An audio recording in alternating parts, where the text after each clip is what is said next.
Buenos dias. Good morning. So first of all, welcome to Clark, Fulton, Tremont, because we're right on the border.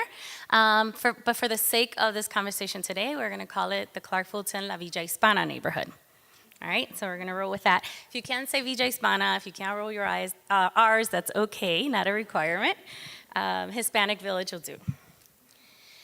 So thank you for having me here. I do want to talk a little bit or give you some perspective of what I do, like what I get paid to do. On the corner of West 25th and Clark, there's an organization called the Northeast Ohio Hispanic Center for Economic Development, very long. I have the pleasure to be the executive director there. We do economic development in a very kind of hyper-local way.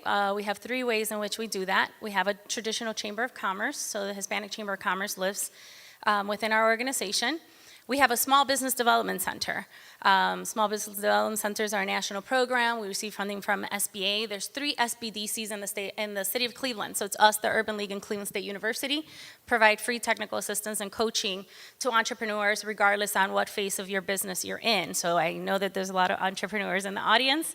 If you are not connected to an SBDC, please do, and definitely tap into our resources because they are completely free. And then our third line of work, and wasn't necessarily intentional, is the work that we're doing around community development. It's been more so a response to community need and a lot of the work that I'll talk to you guys about today. So getting into it, I probably should tell you first that I grew up in this neighborhood. I grew up on West 30th and Clark.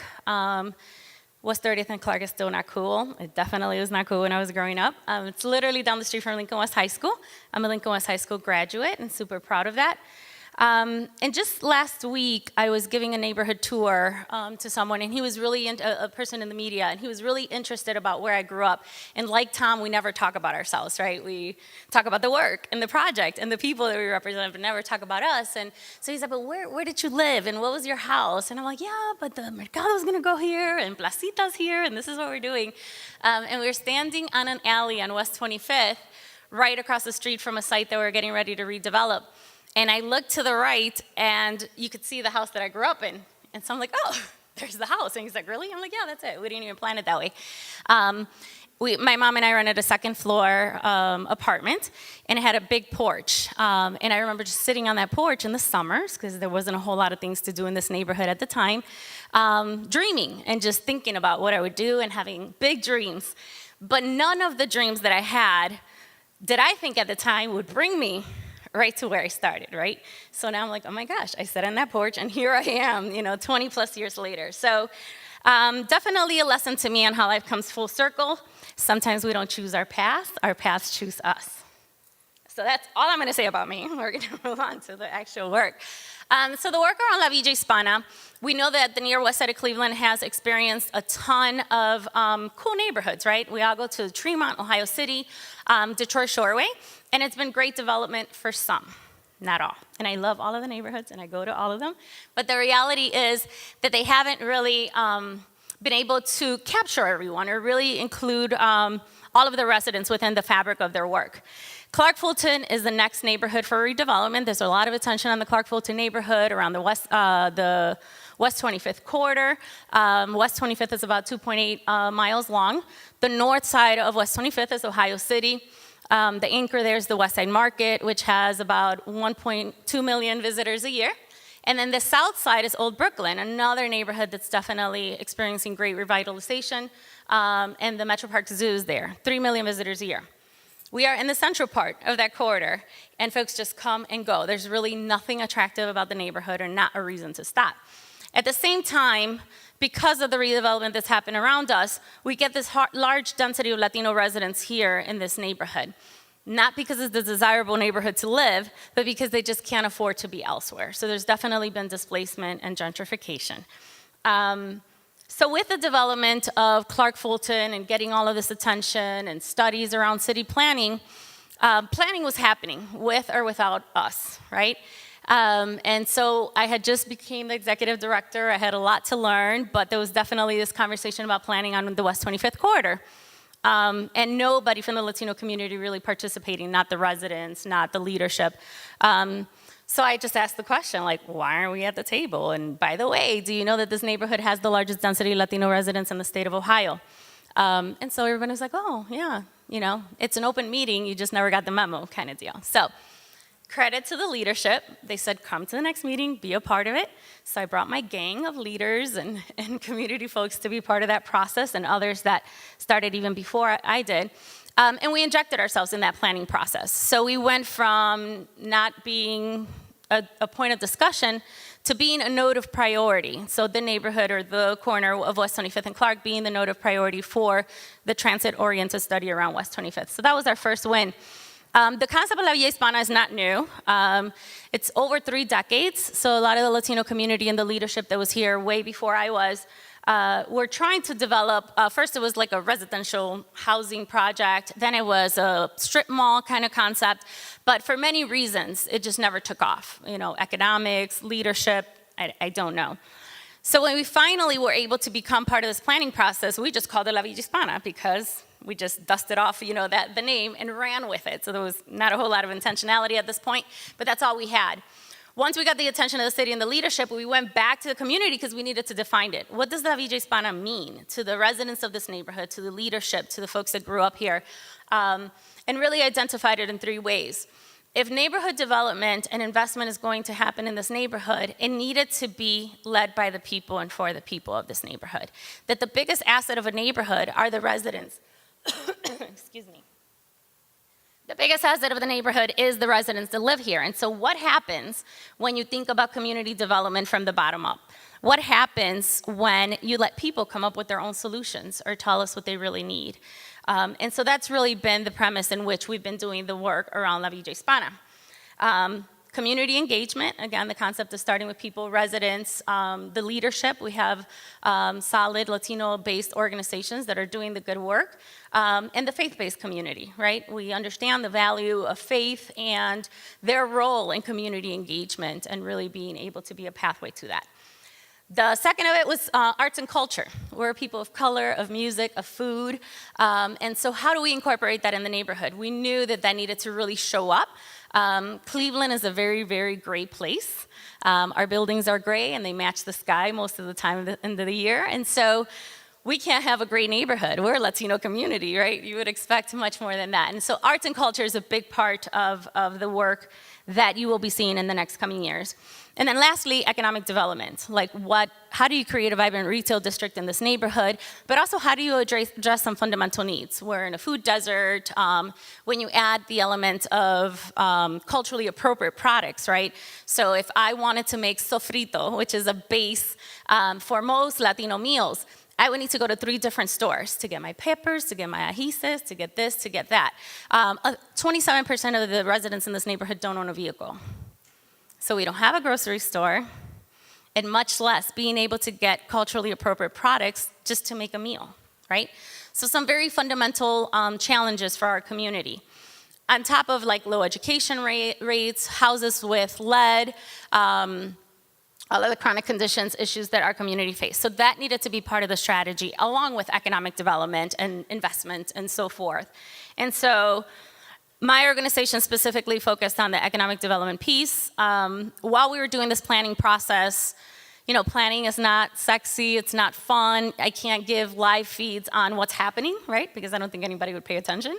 So we needed to get the community excited, but how do you excite a community that's been so disenfranchised, that's been so disengaged, that nobody's ever asked them, what do you need? What do you want? What's your vision for this community? And so we tagged on to the concept of open air markets, right? We're like, oh, okay, everybody does this. Let's do one in our community. And that's where La Placita was born. 5 summers ago, we started a small festival right outside of our parking lot on West 25th and Clark in the US Bank building.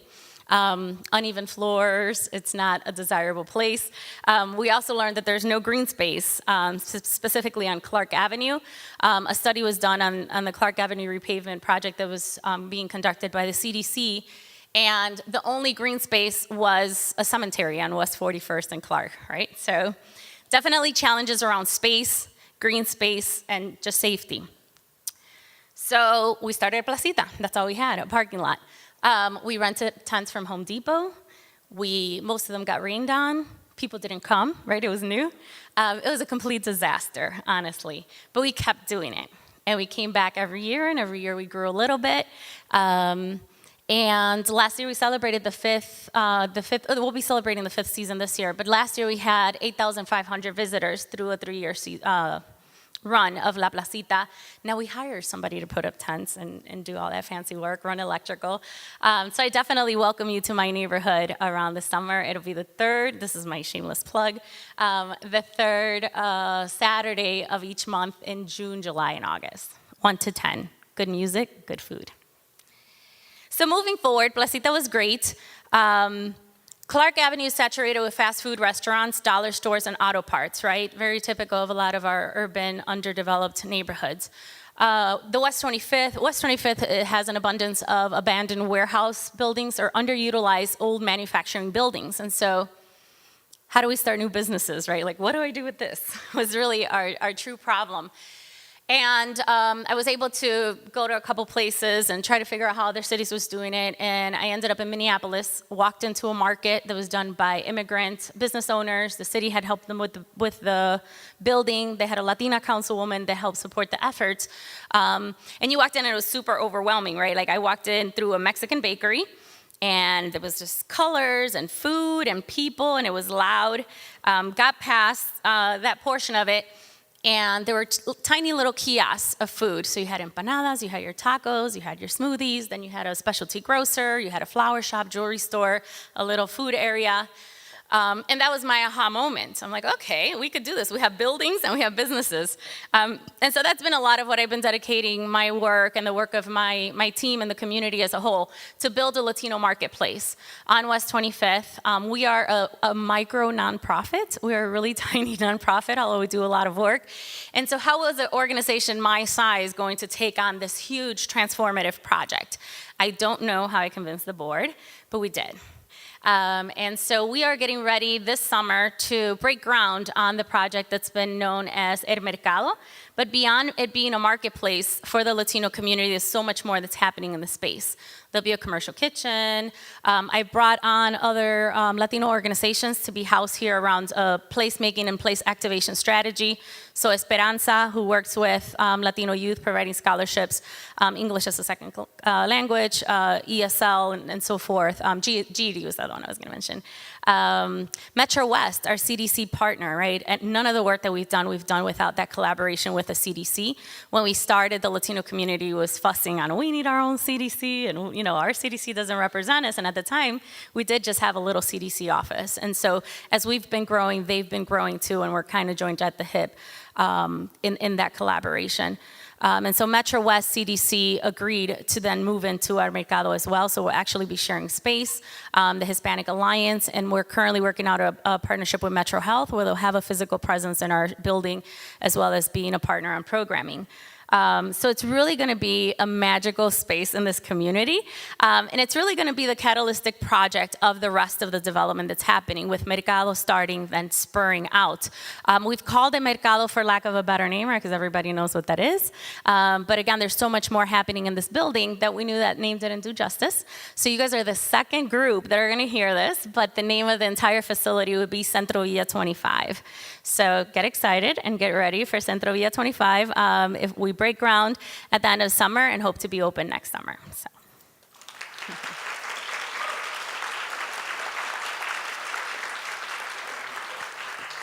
I only need $14 million, so I'll pass a basket around in a little bit. I'll take checks, credit cards. We have a square. So yeah, I got you. I take promissory notes. I'm good.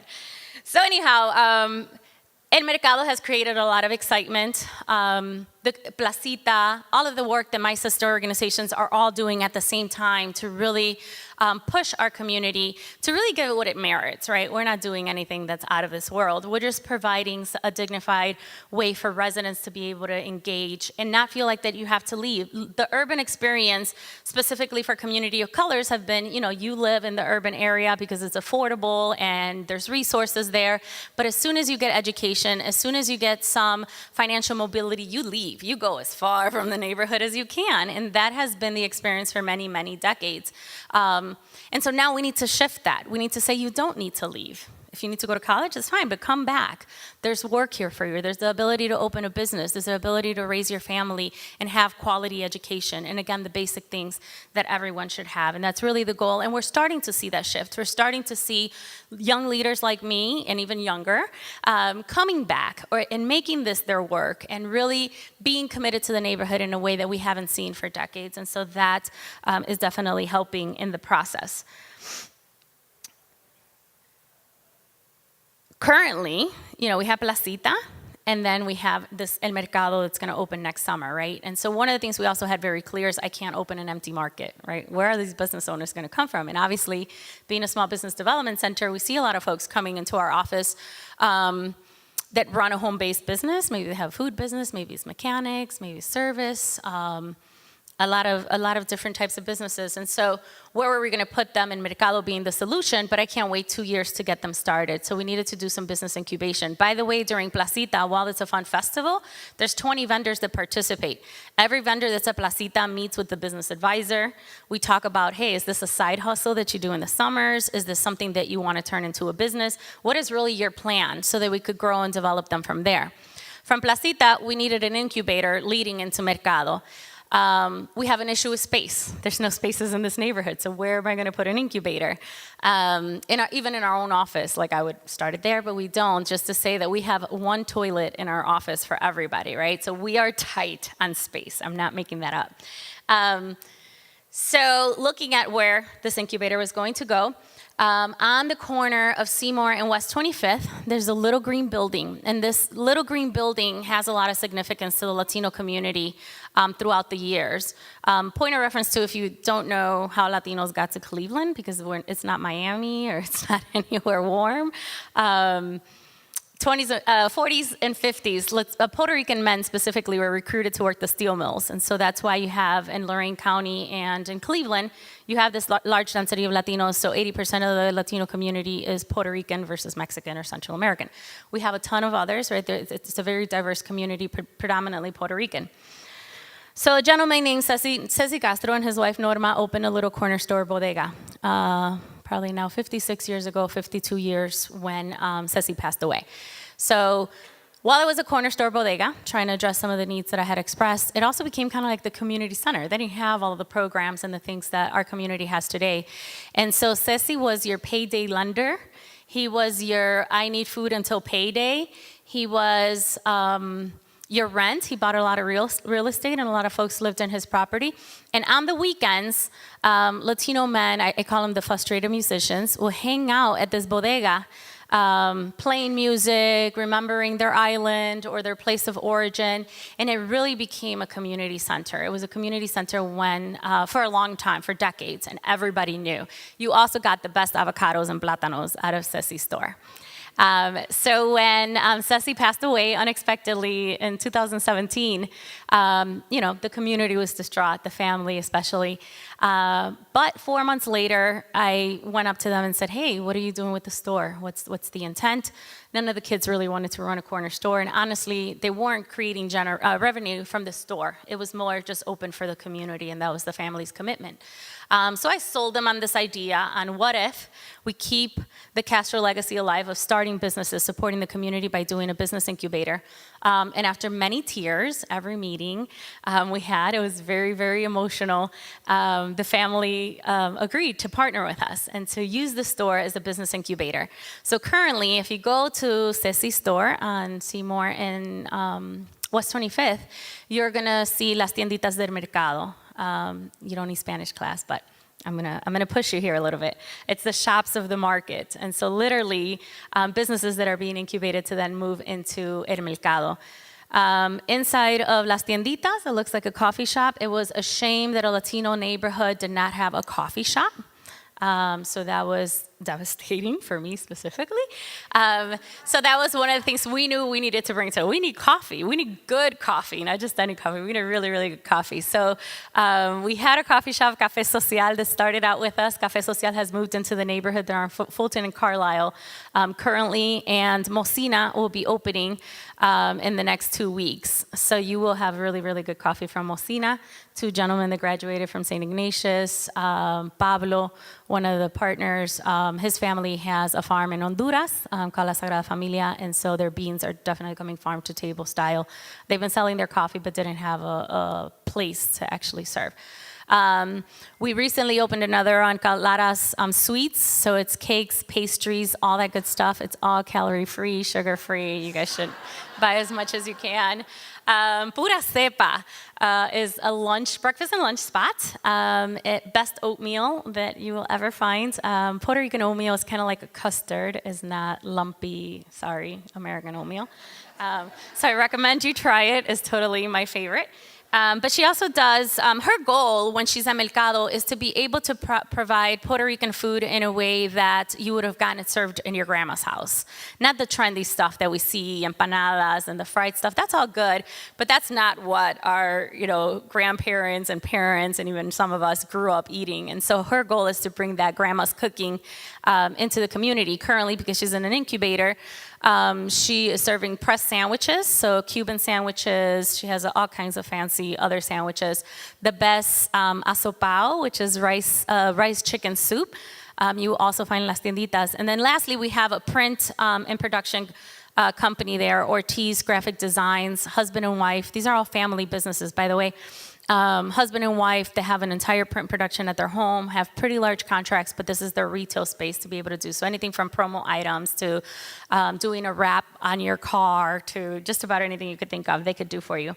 And we just recently also opened, La Estrellita, has been very busy, a specialty grocer, right? So we knew Ceci was a grocer for quick grab items or ethnic appropriate items. So we have a husband and wife that opened up a little grocer space within tienditas. So they're not open today. If not, I would tell you as soon as you get out of here, go. They're observing Good Friday, but they are open Monday through Saturday. So please support Las Tienditas, and that's one of the best ways currently you could engage the neighborhood. So I think I'm getting close here to my wraparound. I encourage all of you to really interact, and even when I was talking earlier to David and Dave, and we were talking about inclusion and the fact that we don't do enough learning, we don't do enough asking. Communities are always really willing to share their story. People are willing to share their story. If you're just asked, if somebody asks you, where did you come from? What are your holidays? What is it that you do? And so take the time to drive around neighborhoods. They're not dangerous. You're not going to get killed. Like all of these stereotypes that are often on neighborhoods. Clark Fulton neighborhood often gets a bad rap on it not being a safe neighborhood, but it's no different than our neighboring neighborhoods. It's no different than Ohio City. It's no different than Tremont, and yet we still go and patron those neighborhoods. So if you have a question, definitely ask. In closing, this is not work that any one person could do alone. Obviously, it takes a village to create a village. So there are a ton of shoulders that I stand on, a ton of colleagues that are right there with me, fighting the good fight. A few years ago, we had a Hispanic heritage event, and one of our leaders spoke and did kind of like a closing event. It was a partnership through PNC, and he was explaining what La Villa would be, his vision of what La Villa would be. And so he gave a story about when he was 5 years old and his grandfather was teaching him how to shave with a straight blade. And he was expressing how dangerous and how scared he was as a 5-year-old to do that, right? Because he knew that he could hurt his grandfather. And his point of the story was that his grandfather told him, it's not about the straight blade, it's about who's holding it and who's consistent with it. And so really, a lot of folks in the community have been holding that straight blade for a long time. And we need allies and champions and other folks that could do this. One of the reasons why I was excited to do this event, because I could see a few familiar faces, but most of them are not familiar faces. And so my ability to stand here and tell you the story of my neighborhood is truly an honor. So thank you for being here on that respect. And I am going to close it with a quote. So we got turned down, we failed, had setbacks, had to start over at times. In anybody's case, that's always the distinguishing factor. The late Nipsey Hussle. Thank you.